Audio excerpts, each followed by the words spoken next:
ভারত থেকে আসা পানির তোড়ে নজিরবিহীন বন্যায় ডুবেছে দেশের সীমান্তবর্তী ৮ জেলা। মানবিক বিপর্যয় দেখা দিয়েছে ফেনী ও নোয়াখালীতে।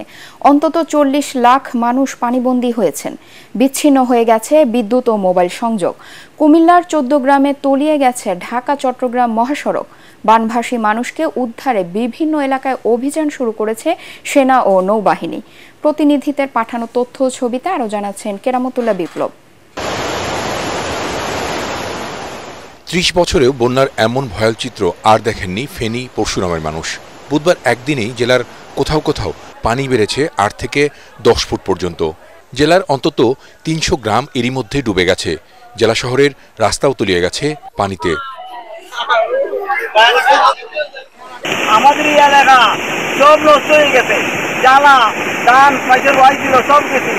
ফুলগাজী, পরশুরাম এবং ছাগলনাইয়া উপজেলার ৯৫%রও বেশি এলাকা এখন পানির নিচে। অন্তত ১০ লাখ মানুষ ক্ষতিগ্রস্ত হয়েছেন এই জেলায়। পানিবন্দী তারা অনেকের ঘরবাড়িও ভেসে গেছে। সেনা, নৌবাহিনী এবং কোস্টগার্ডের ২৪টি বোট বুধবার বিকেল থেকে তাদের উদ্ধারে অভিযান চালাচ্ছে। তবে প্রবল স্রোত আর পানির তোড়ে উদ্ধার কার্যক্রম ব্যাহত হচ্ছে।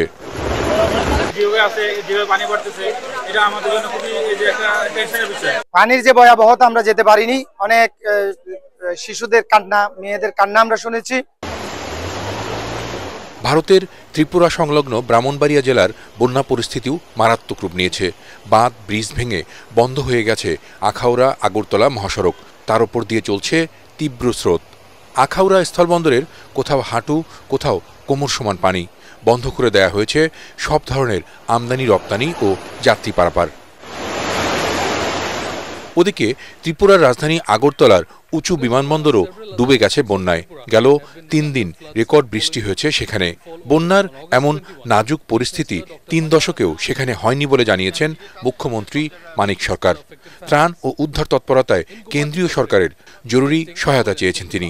তো এরকম বৃষ্টি তো কখনো ত্রিপুরাতে আমার জানা মতে হয়নি।